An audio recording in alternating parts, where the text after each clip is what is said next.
हिमाचल की राजधानी शिमला से करीब 30 किलोमीटर दूर धामी के हलोग में पत्थरों का एक अनोखा मेला लगता है। सदियों से मनाए जा रहे इस मेले को पत्थर का मेला या खेल कहा जाता है। दीपावली से दूसरे दिन मनाए जाने वाले इस मेले में दो समुदायों के बीच पत्थरों की जमकर बरसात होती है, जिसका नमूना भी धामी में देखने को मिला, जहां दोनों तरफ से पत्थरों की जमकर बरसात हुई। ये सिलसिला तब तक जारी रहा जब तक कि एक पक्ष लहूलुहान नहीं हो गया। वर्षों से चली आ रही इस परंपरा में सैकड़ों की संख्या में लोग धामी मैदान में शामिल हुए। धामी रियासत के राजा पूरे शाही अंदाज में मेले वाले स्थान पर पहुंचे। माना जाता है कि पहले यहां हर वर्ष भद्रकाली को नरबली दी जाती थी, लेकिन धामी रियासत की रानी ने सती होने से पहले नरबली को बंद करने का हुक्म दिया था। इसके बाद पशु बलि शुरू हुई। कई दशक पहले इसे भी बंद कर दिया गया। तत्पश्चात पत्थर का मेला शुरू किया गया। मेले में पत्थर से लगी चोट के बाद जब किसी व्यक्ति का खून निकलता है तो उसका तिलक मां भद्रकाली के चबूतरे में लगाया जाता है। राजवंश व लोगों का तो ये भी कहना है कि आज तक पत्थर लगने से किसी की जान नहीं गई है। पत्थर लगने के बाद मेले को बंद कर सती माता के चबूतरे पर खून चढ़ाया जाता है। साथ ही जिसको पत्थर लगता है उसका इलाज साथ लगते अस्पताल में करवाया जाता है। राज परिवार में यदि मौत भी इस दौरान हो जाए तो पहले मेले की रस्म निभाई जाती है, उसके बाद दाह संस्कार किया जाता है।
पत्थरों की दोनों तरफ से की चलती रहेगी।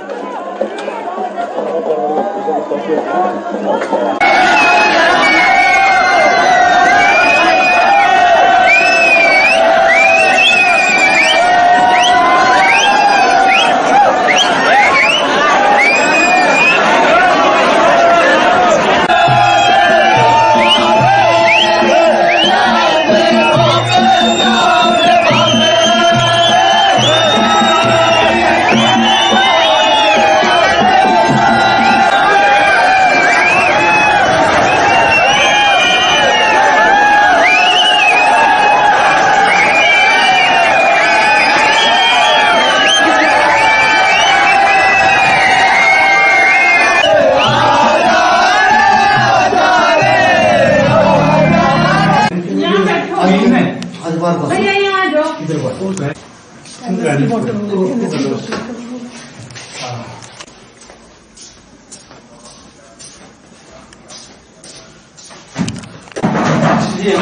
पीटी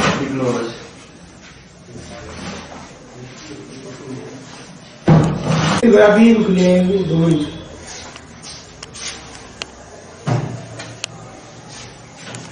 देखिए, इसके पीछे इतिहास इस तरह का रहा है कि जब बहुत ही वर्षों पहले मानव बलि हुआ करती थी, तो रियासत में जब मानवली हुआ करती थी उससे माना जाता था कि मानव का खून लगाने से, जब मानव का खून लगता था तो भद्रकाली माता जो हमारे यहाँ पे है वो खुश होती थी।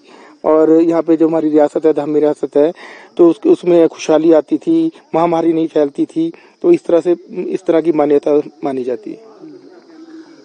अब इसका आप निर्वाह कर रहे हैं, इसके पीछे क्या वजह है? देखिए, ये एक परंपरा चली हुई, एक आस्था है और ये पुरानी परंपरा है जिसे हम निभाते आ रहे हैं।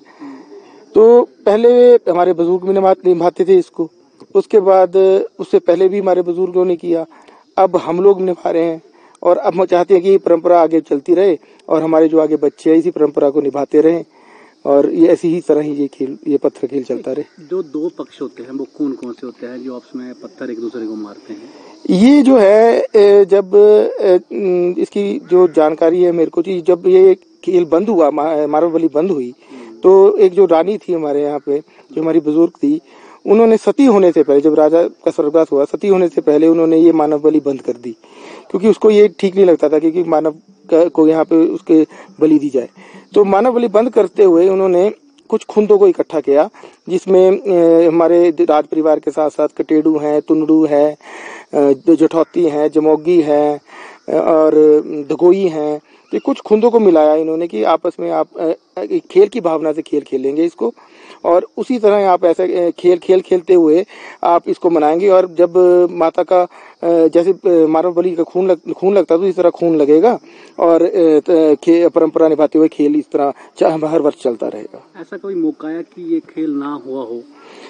देखिए, फिलहाल तो हमारे को जानकारी नहीं है कोई ऐसा कोई मौका है हो, क्योंकि ये जो खेल है ये एक परंपरा ही नहीं है, एक आस्था है हम लोगों की, कि इसको हमारे जो दिवाली का दूसरे दिन है उसको हम मनाना होता है।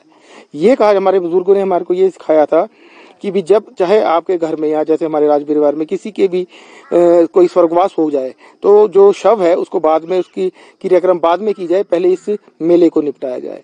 और जैसे कोरोना काल था, कोरोना काल के टाइम भी हमने इसको बहुत इसके कारा किया, हमने बहुत मेला वगैरह नहीं लगा इसमें, पर हमने अपनी परंपरा को इसको निभाया।